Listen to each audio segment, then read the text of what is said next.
BRS బీజేపీపై CM Revanth Reddy fire అయ్యారు. Kaleshwaram దోపిడీపై CBI విచారణను కేంద్రంలోని బీజేపీ సర్కార్ ముందుకు సాగనివ్వడం లేదన్న సీఎం రేవంత్ కాళేశ్వరంపై కేంద్రం ఎందుకు విచారణ జరపడం లేదంటూ ప్రశ్నించారు.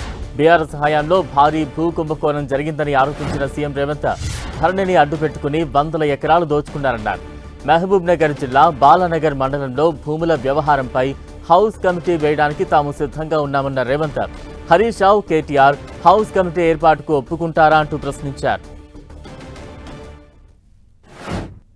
కేంద్ర మంత్రి ఏదైతే కాళేశ్వరం మీద సిబిఐ విచారణ అన్నాడో, నెలల కొద్దీ సిబిఐ విచారణను మీరు ఢిల్లీలో తొక్కి పట్టుకొని మీరు వాళ్ళు ఒక్కటైపోయి మొన్నటి పార్లమెంట్ ఎన్నికల్లో, మున్సిపల్ ఎన్నికల్లో కలిసి ఎన్నికల్లో పోటీ చేసి ఓట్లు సీట్లు పంచుకున్నారు కదా.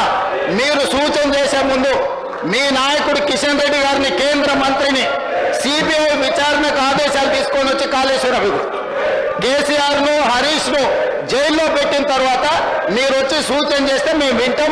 జూన్ 2, 2014 నుంచి రాఘవ కన్స్ట్రక్షన్స్ మీద ఆరోపణ వరకు సిబిసిఐడి విచారణకు ఆదేశిస్తున్నామని ఇదే సభలో చెప్పినాం.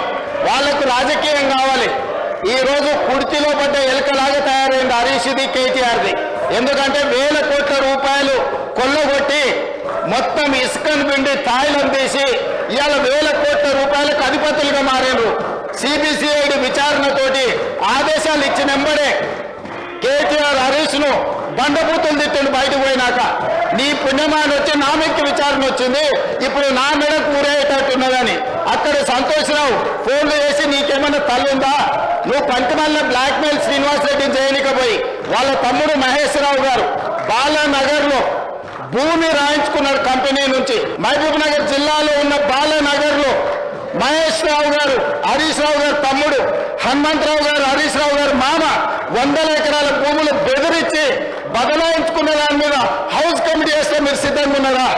హరీష్ రావు గారిని చెప్పమని ఈ రోజు భూ బదలాయింపు మీద వాళ్ళ తమ్ముడు, వాళ్ళ మామ పేరు మీద, సుమన్ రావు వాళ్ళ బామార్తి పేరు మీద బదిలీ చేసుకున్న భూమి గురించి హౌస్ కమిటీ చేయడానికి నేను సిద్ధంగా ఉన్నా. 100 ఎకరాల భూ బదలాయింపు చేసుకున్నాడు కదా, ధరణిని అడ్డం పెట్టి దాని మీద నేను హౌస్ కమిటీ చేయడానికి సిద్ధంగా ఉన్నా. హరీష్ రావు గారిని, కేటీఆర్ ను, వెంకటరమణారెడ్డి గారిని ఈ ముగ్గురిని హౌస్ కమిటీకి ఒప్పుకోమని తక్షణమే ఆ భూమి మీద వేస్తా. అందులో సహకరించలేదని శ్రీనివాస్ రెడ్డి గారిని ఎన్నోసార్లు రిక్వెస్ట్ చేసిండు హరీష్ రావు. ఏదో మా తమ్ముడు ఇరుక్కున్నాడు, మా మామ, మా బావమాది ఇరుక్కున్నాడు, నాకు ఇంట్లో బువ్వ పెట్టే పరిస్థితి లేదు, సహకరించమని అడిగాడు. ఆయన సహకరించలే. దాంతో ఇవాళ హరీష్ రావు గారు బకెట్లో బురద తెచ్చి శ్రీనివాస్ రెడ్డి మీద చల్తా అంటుండు.